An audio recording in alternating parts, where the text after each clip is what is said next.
Welcome to Thrive, Not Just Survive. My name is Pam Welsby. I'm the founder and CEO of Fast Forward International, based in Slovenia and working internationally. Today, I'd like to talk with you about one of the tools that can help us to thrive in the situation we find ourselves in right now, and that's the circle of concern. The circle of concern was first introduced by Stephen Covey in his book, The 7 Habits of Highly Effective People. Here we see the circle. What I'm going to do today is give you an example of how to use this for yourself, so that you can use this to address the concerns and worries that you have in your situation right now. What do the 3 circles mean? Well, first of all, it means we need to be clear about what worries us. What are the things that we're concerned about right now? And there could be many different things. And they could be different things for each of us, despite the situation that we're finding ourselves in right now. The other 2 circles are to do with what we can do about those concerns. What is fully in our control that we can decide and do for ourselves, and what we could do that we need to influence others for. So actions we can take to help and support others, but we need them at least to agree. So they're not fully in our control, but we can influence them. Now, why is this tool, this model, important for us? Right now, because of the situation, many people could be worrying about a whole variety of different things. This can be quite stressful. It's not only stressful in our thinking, in our thoughts, but it causes physical reactions in our bodies too. And this might mean we're also not sleeping well. Maybe our mood is changing, but it's not a good place to be able to thrive. Now, what we know is that when we act, when we decide to do something within our control or with others that changes the situation, as we act, the level of worry decreases. So action helps us to reduce worry, anxiety, even potentially depression. So taking action, meaningful action that motivates us, that makes us feel better, is not only good for us, but potentially good for others around us, or that we can impact in our own community. So let's explore this a little bit more. So we said the starting point is to think about the concerns, what worries us. So I'd like to share just examples of some of the things that might be worrying us right now. So let's start with what might be obvious, which is the situation with the virus. So this is something that could be concerning all of us, whether we see ourselves personally affected or the potential of it affecting others that we love and care about. It's also transforming our way of life at the moment. So the virus is something that we could be concerned about. We could also be concerned about how that impacts others. So that could be people we're separated from, family members who are not home where we are, they're somewhere else. Or maybe older parents or grandparents who are potentially more vulnerable to the virus, and that's worrying for us too. Are they really safe where they are? Are they taking enough precautions? This can also be stressful. We could be concerned also for ourselves. So, my own health. Now, is that because of the virus, or is it also because of a changing lifestyle? That I'm no longer as active as I was? Am I eating the way I was before? Am I sleeping well? So my general well-being and health could be affected. And I might also be the one who's separated from my family, or I might just be someone who lives alone. But when we're confined and living alone much more, this could also be something we're concerned about for the longer time. And what we've already started to see is the consequences of the virus over the longer term. We're seeing some businesses and some organisations being closed down. So some people at the moment are also no longer working, which means we could be concerned about our income for the longer term. Now, these are just some examples. When you do this exercise for yourself, then you're likely to explore and find other things that maybe are the things that are specific to you personally at the moment. So this is not about following the same things, but identifying what's important for you. These are just examples. So let's start to explore what could we do about some of these examples. So we said the virus is a concern, and perhaps being separated from some people and older family members who may be more at risk.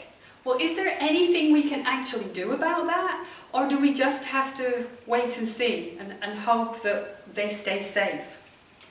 Well, let's think. One idea could be to have some regular check-ins with people. So we're not protecting them from the virus with that, but we're making their day better. Yeah? We could also be making our day better. So checking in to see how they are, how they feel, what they're doing, sharing some things from our day to day, making them laugh, making them feel better. This could have a big positive impact, not only on them, but on us too.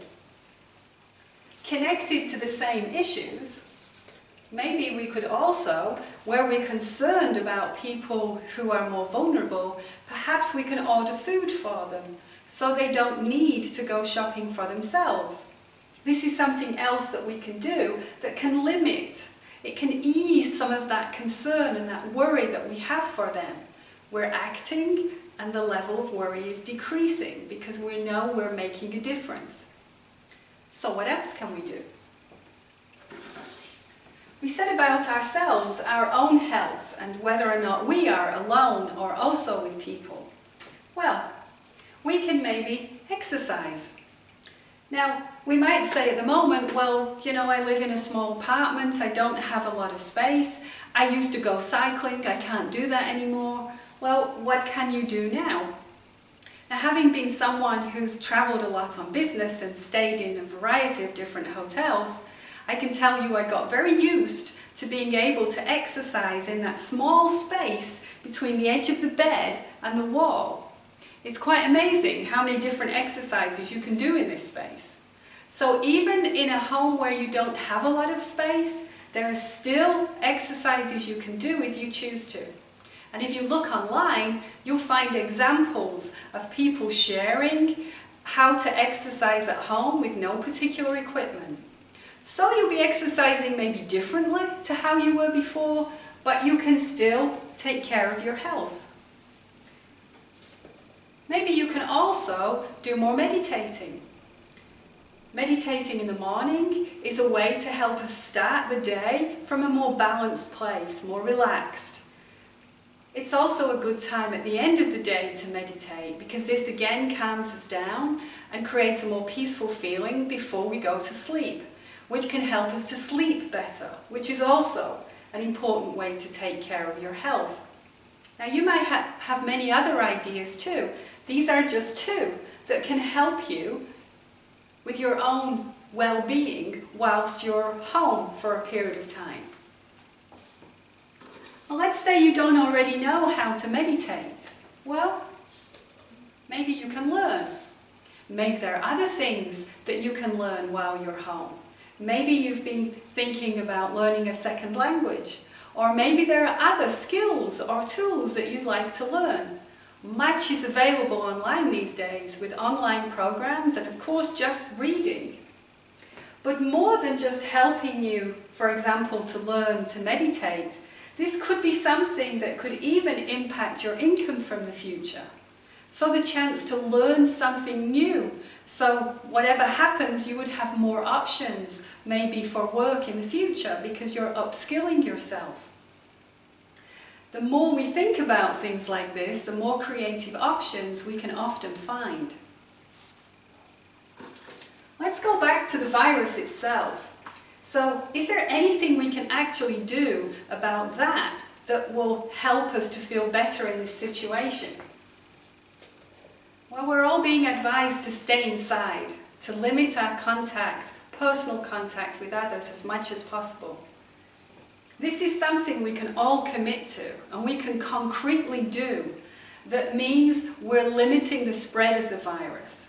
Now, if we do that, not only are we taking care of others who are maybe more vulnerable than us, we're also shortening the time that this may be before it goes back to normal.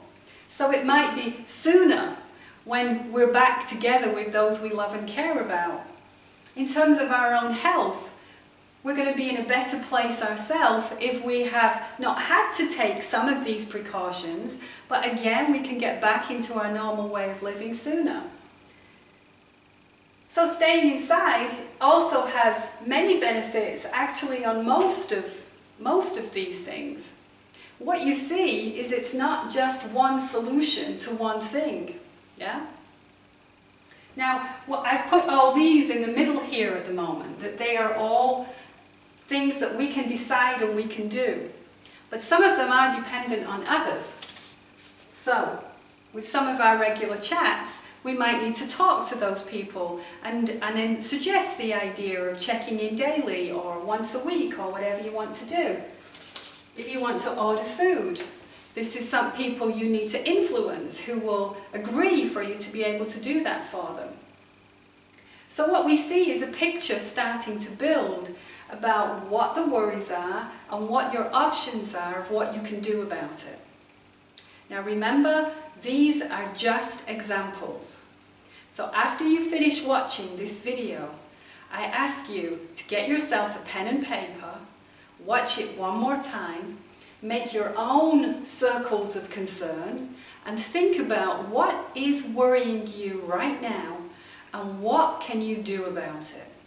What are those things fully in your control that you can do that are going to make a difference for you? And what are the things where you can support and help others that are also going to give you that feeling of making a difference? Remember, the more we act, the more we reduce the level of worry, stress in our lives. So, if you have found the circle of concern useful for you today, then don't be afraid to share with your own community, your friends, your family, your colleagues, anyone who you think would value from working this through for themselves right now. Help them to be in a better place. And you can also follow more of what we do on our Facebook page, Fast Forward International, or me personally, Pam Welsby. Thank you very much for taking the time to learn about the Circle of Influence.